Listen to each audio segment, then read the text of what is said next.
Hello student, आज हम लोग बात करेंगे प्रतिरोध का संयोजन। मोस्ट इम्पॉर्टेंट है एग्जाम पॉइंट ऑफ व्यू से। ओके, तो प्रतिरोध का संयोजन देखते हैं। तो इस प्रतिरोध का संयोजन में इसका दो मेथड है।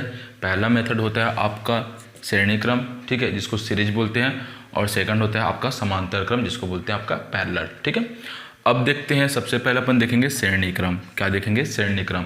तो श्रेणी क्रम में क्या होता है? ठीक है, तो श्रेणी क्रम में क्या होता है, सभी जितने भी प्रतिरोध रहेगा, मतलब इसमें बहुत सारे प्रतिरोध दिया रहेगा। सपोज उस प्रतिरोध को हम लेंगे R1, R2, R3, R4। Okay, और उसके बीच विभांतर रहेगा, उस विभांतर को लेंगे अपन V1, V2, V3, V4।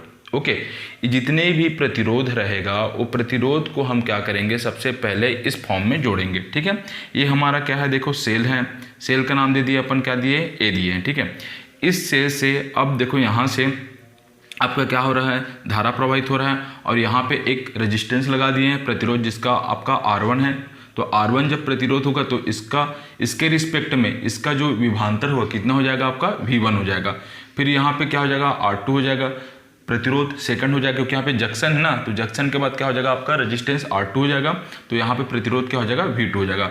यहाँ पे देखो आपका प्रतिरोध कितना है, R3 है, और ये यहाँ पे आपका V3 हो जाएगा। ठीक है, मतलब एक ही लाइन में आपका R1, R2, R3 है। तो इसका कहने का मतलब है कि ये सीरीज में है।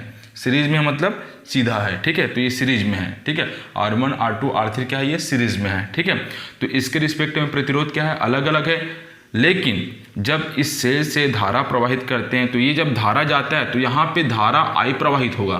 क्या होगा? I होगा। यहाँ पे I1, I2, I3 नहीं होगा। क्यों नहीं होगा? क्योंकि एक ही परिपथ है, परिपथ एक ही है। अगर ये परिपथ अगर यहाँ से ऐसा रहता और ये ऐसा रहता, तो यहाँ से I प्रवाहित करते, तो यहाँ जाने के बाद I1 हो जाता, यहाँ जाने के बाद I2 हो जाता। बट ये क्या है, परिपथ एक ही है। तो परिपथ एक ही है, तो यहाँ पे धारा क्या हो जाएगा, आपका I हो जाएगा। बट यहाँ पे रेजिस्टेंस R1 है। तो जब रेजिस्टेंस R1 है तो रेजिस्टेंस के रिस्पेक्ट में आपका विभांतर भी चेंज होगा, दैट इज द क्या हो जाएगा, V1।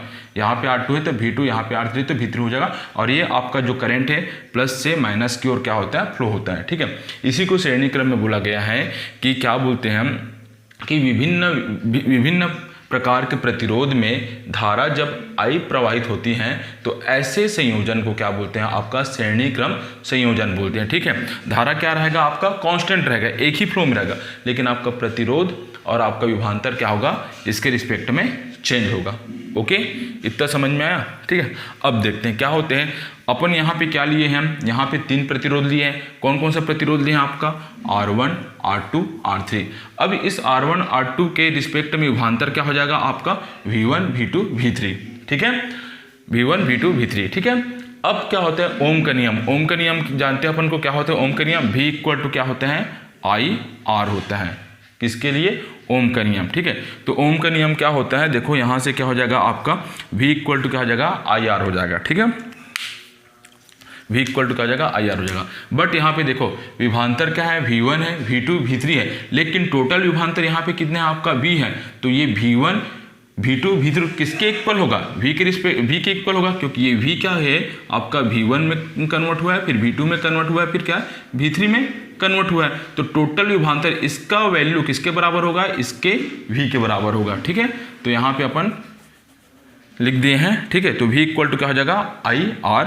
ठीक है, ये ओम का नियम है। ओम का नियम भी पूछेगा, जब भी आप लोग को याद रखना है, V इक्वल टू क्या होता है, IR। ठीक है, अब यहाँ भी देखो, अगर विभांतर V1 होगा, यहाँ से देखो अगर विभांतर क्या होगा, V1 होगा, तो प्रतिरोध क्या हो जाएगा, R1 होगा, लेकिन धारा क्या रहेगा, I ही रहेगा। ठीक है, तो विभांतर V1 हुआ तो क्या होगा, धारा आपका I है।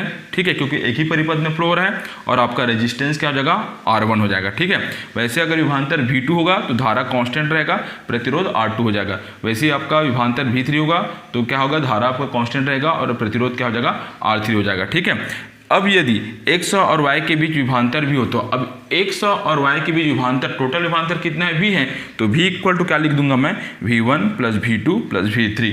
ओके, अब देखो यहाँ से, तो V का V हो गया, V1 का वैल्यू यहाँ से पुट करो IR1, तो IR1 प्लस का प्लस V2 का वैल्यू यहाँ से पुट करो IR2 प्लस V3 का वैल्यू पुट करो IR3। ओके, अब देखो V का V हो जाएगा, यहाँ पे देखो आपका I कॉमन है, तो कॉमन है तो क्या हो जाएगा, बाहर निकल जाएगा, तो I कॉमन है तो बाहर निकल गया, तो बचा क्या इसमें R1 plus R2 plus R3। Okay, अब देखो इसको समीकरण नंबर 1 दिए, इसको 2 दिए, इसको दे देते हैं 3। ठीक है, अब समीकरण 3, ये जो समीकरण 3 है उसका मान कहाँ पे रखेंगे, समीकरण 1 पे रखेंगे। ठीक है, तो V इक्वल टू क्या है अपने पास, I R1 plus R2 plus R3, तो इस V के वैल्यू को यहाँ पे पुट करेंगे, किसके, V के प्लेस में, तो क्या पुट कर देंगे, देखो आपका क्या हो जाएगा, I R1 plus R2 plus R3 equal to क्या है आपके पास, इक्वल टू IR भी है, तो इक्वल टू क्या हो जाएगा IR, और ये I आपका कट जाएगा, तो आपका प्रतिरोध क्या लिख लेगा, R इक्वल टू